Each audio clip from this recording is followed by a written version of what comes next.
Isang lalaki ang naligaw sa malayong parte ng Europa sa paghahanap sa kanyang ama at nauwi ito sa pagiging alipin niya sa isang bukid. Ngayon ay balikan natin ang kwento ng pelikulang Squill mula sa taon ng 2021. Sa isang gubat sa Europa, isang baboy ang tumatakbo ng mabilis upang makatakas sa may-ari nito. At mas gusto nitong mamatay sa gutom kaysa mabuhay bilang alipin ng mga tao. At sa isang malapit na kalsada si Sam ay nagmamaneho habang hinahanap nito ang kanyang ama na hindi pa niya nakilala. Hindi ito nagsasalita ng lokal na wika, ngunit may dala itong litrato ng kanyang ama upang tanungin ang sinumang makita niya tungkol dito. At matapos na mabigo, nag-ambala si Sam ng larawan na lumutang sa upuan ng pasahero at aksidenteng nasagasaan ang baboy sa gitna ng kalsada. Mabilis na bumaba si Sam upang tignan ito at napansin na nasaktan ng husto ang baboy. Kaya inilagay niya ito sa backseat at nagmaneho sa lugar upang humingi ng tulong. Sumapit ang gabi at nakahanap ito ng tindahan, ngunit sarado ito at wala siyang makitang sinuman sa paligid. Nang muling tignan ni Sam ang baboy, napansin itong wala na itong buhay. Makalipas ang sandali, nagsimulang maghukay si Sam ng isang butas malapit sa kagubatan upang ilibing ang baboy. Nang bigla itong nakarinig ng ingay sa mga puno at nakita ang isang tao na tumitig sa kanya bago tumakbo ng sumisigaw. At naging sanhi ito upang magising ang baboy sa dahilan na hindi pa ito patay, kaya ibinalik ito ni Sam sa loob ng sasakyan. At doon lumitaw si Kirk na may-ari ng baboy, at sa kabutihang palad nagsasalita ito ng Ingles, at upang makabawi para sa pagsagasa nito sa kanyang baboy, nag-alok si Sam na ihatid ito pauwi. Habang patungo sa lugar, napansin nitong nanginginig ang baboy sa mga kamay ng babae na parang ayaw nitong bumalik.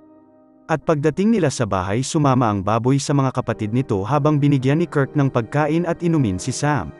At habang nag-uusap, inalok ng babae si Sam ng kwarto upang magpalipas ng gabi, at mabilis nakatulog si Sam nang walang suot na damit.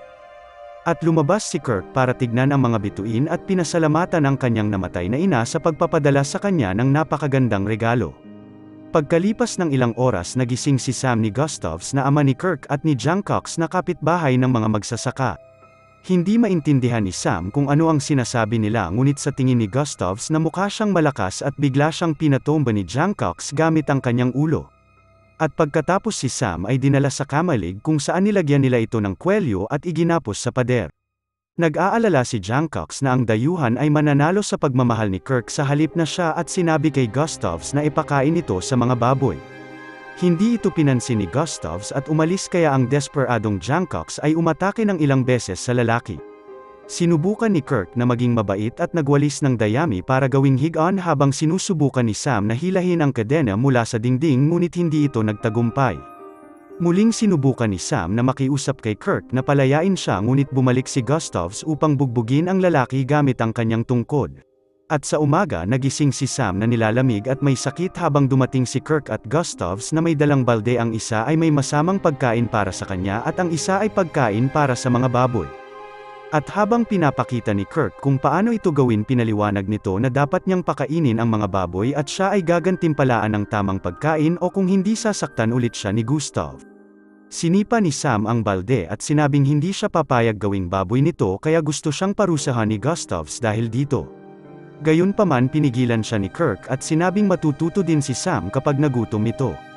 At sa gabi, nag-iwan sila ng tamang pagkain sa lalaki, ngunit hindi niya ito maabot. Sinubukan ni Sam na kunin ito gamit ang kanyang paa, ngunit nadulas ito at nauwi sa pagkain ng baboy. At sa sumunod na araw, dumating ang mga boss ni John Cox upang magtingin ng mga baboy upang bumili. Hiniling ni Sam na tulungan siya ng mga ito, ngunit napansin ng lalaki kung gaano kalakas ang katawan niya, kaya hiniling nito kay Gustavs na ibenta ang lalaki sa kanya. Natarante si John Cox nang malaman itong papalitan siya, at nakiusap sa kanila na huwag itong gawin, at lumalabas na ang mga taong ito ay ang kanyang ama at tiyuhin, ngunit parang alipin ang pakikasama nila sa lalaki. Tumanggi si Gustavs na ibenta si Sam at sinabing pinadala ito ng Diyos, kaya bumili na lang ang magkapatid ng ilang baboy. At sa kalagitnaan ng gabi, bumalik si John Cox sa kamalig at pinutol ang mga kadena upang tulungan si Sam na makatakas. At sa mga sandaling yun, lumabas si Kirk sa bahay at nakita sila, kaya pinigilan siya ni John Cox sa paghabol habang nagpatuloy si Sam sa pagtakbo. Sinabi ni Kirk kay John Cox na mas mabuti pa ang kamatayan kaysa sa makasama siya, ngunit dahil patuloy na agresibo ang lalaki, nagkunwari ito na gusto niya ng halik. At sa oras na makalapit sinubukan niya itong atikihin ngunit mabilis itong pinatomba ng lalaki at sinabi na puputulan ang kanyang ilong. At sa oras na yun bumalik si Sam at inilagay ang kanyang kadena sa leeg ni Jungkook habang bumagsak sila sa lupa habang nagpupumiglas sa isa't isa. Nang biglang nagpaputok si Gustav at pinaalis si Jungkook at muling nahuli si Sam. Sa sumunod na umaga binigyan ni Kirk si Sam ng tamang pagkain para pasalamatan siya sa pagligtas sa kanyang buhay. Inakusahan siya ni Sam sa paglinlang sa kanya sa pagdala sa rancho ngunit sinabi ni Kirk na siya ang nag-alok na ihatid siya. Pagkatapos ay sumang-ayon si Sam na makipagtulungan at nagsimulang paliguan ang mga baboy at sinubukan ipakita na may nagmamalasakit sa kanila. Pagkatapos ay naglagay si Gustav ng mas mahabang kadena sa kanya upang makalabas ito upang magsibak ng kahoy at nang bumukas ang pinto muling nakita ni Sam ang sikat ng araw. Nagmadali itong lumabas at tinamasa ang init ngunit pinutol ni Gustav ang kanyang sandali upang utusan ito na pumatay ng baboy gamit ang isang maso dahil iluluto nila ito sa isang pagdiriwang. Si Sam ay naantala sa ideya at tumanggi kaya pinatay ito mismo ng matanda. Pagkatapos ay pinaglinis nito si Sam ng lahat ng laman loob at dugo ng hayop. Ang baboy na niligtas niya ay pinapanood siyang magtrabaho at biglang nagulat si Sam nang marinig nitong nagsabi ng mama at may mama. Kaya tumakbo ito pabalik sa loob upang magsuka. At sa sumunod na araw hinugasan ni Kirk si Sam sa malaking balde at pinaliwanag nito na ipapakita siya ni Gustav sa pagdiriwang para pagselusan ang buong pamilya kaya dapat maayos siyang tignan.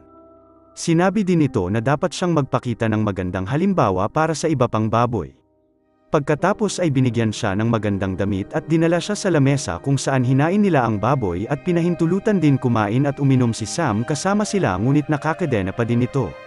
Samantala si Jungkook ay inilayo sa isang sulok na parang maruming aso. At pagkatapos ng hapunan tumugtog sila ng musika at nagsaya at kinaladkad ni Kirk si Sam para sumayaw kasama siya. Nanonood si Jungkook nang may matinding inggit at nang dumating si Mark at Wilhelms upang magbigay ng tira sa kanya nakiusap si Jungkook sa kanila na ipakasal siya kay Kirk para makuha nila ang rancho. Gayunpaman pinaalala sa kanya ng magkapatid na siya ay alagang aso lang nila at nagsimulang magbigay sa kanya ng utos at pinadapa ang binata pinatahol at hinimas ang kanyang tiyan. At habang abala si Jungkook ninakaw ng aso sa rancho ang kanyang pagkain. Nang biglang pinutol ni Gustav ang sayaw para paghiwalayin si Sam at Kirk at sinabi na hindi pa siya karapat-dapat sa babae. Sinabihan ito ni Kirk na umalis at sa kanyang pagbalik nagsimulang tumahol ang aso sa kanya. Mabilis na yumuko si Sam at tumahol pabalik na ikinatakot ng aso at nagtago. At sa mga sandaling yun lumabas si Jungkook sa bahay ng aso at tumahol kay Sam at nagpapahiwatig na dapat siyang matulog sa basurahan. Tinignan ni Sam ang basura at napagtanto na malapit ang kanyang sasakyan kaya pumasok ito sa loob at bahagyang isinara ang pinto dahil sa kadena nito. At ang pagbalik nito sa sasakyan ay nakatulong kay Sam na maramdaman muli ang kanyang sarili at nakahanap din siya ng candy sa glove box. At pagkatapos itong kainin nakita nito ang susi ng sasakyan at pinaandar ito dahilan upang gumalaw ang wiper at linisin ang salamin. Napansin ni Sam si Kirk na nakatayo sa harapan ng sasakyan na sumisigaw na tatakas ito at dumating ang buong pamilya upang kaladkarin siya pabalik sa kamalig sa pamamagitan ng kadena. Sinubukan nitong ipaliwanag na hindi niya sinusubukan at tumakas na magiging imposible dahil sa kanyang kadena ngunit ang mga sinasabi niya ay hindi pinapansin at pinarusahan siya ni Gustav sa harap ng lahat sa paghampas sa kanya ng sanga. Pagkatapos ay umalis ang lahat nang hindi siya kinakalagan kaya nagpalipas si Sam ng gabi na nakagapos ang kamay.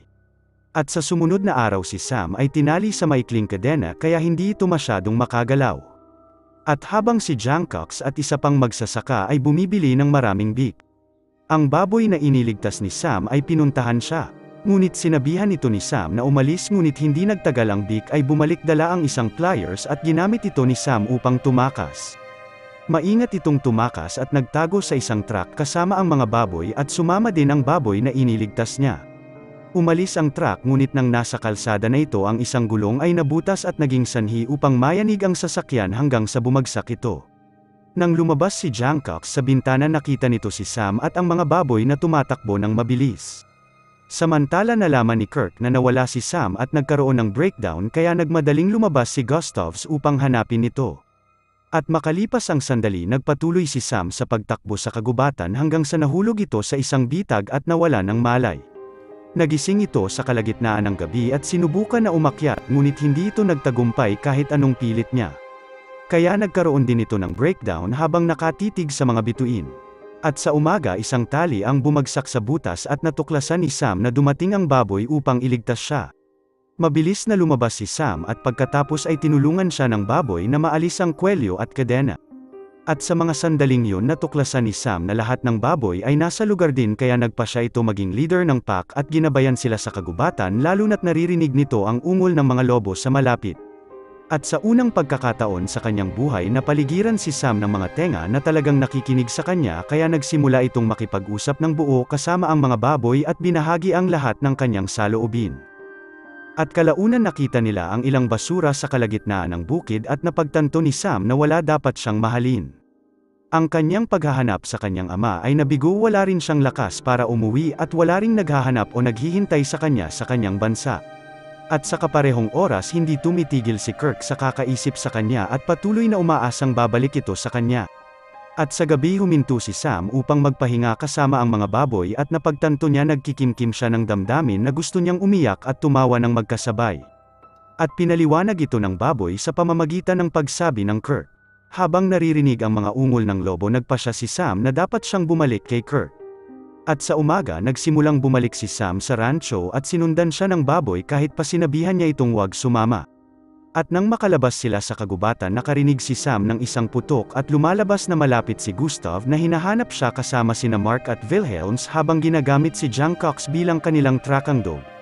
Sinubukan ni Sam na magtago sa maisan ngunit sinundan ni John Cox ang kanyang ilong at nakita itong paparating.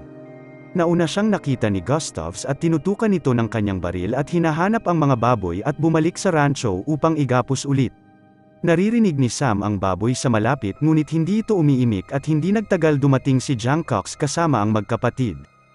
Dahil hindi bumabaril si Gustav sa dahilan na gusto muna nitong makuha ang kanyang baboy sinubukan ni John Cox na kunin ang baril upang barilin nito si Sam. At habang nagtatalo ang apat tumakbo si Sam at huminto nang marinig nito ang putok. Mabilis itong bumalik at nakita ang mga baboy na dinidilaan ang sugat sa binti ni Gustavs at mabilis itong kinuha ni Sam upang dalhin pabalik sa rancho. Si Gustav ay lubos na nagpapasalamat sa kanyang tulong kaya pumayag ito na tratuhin siya bilang isang tao at binigyan ng pahintulot na pakasalan ni Kirk.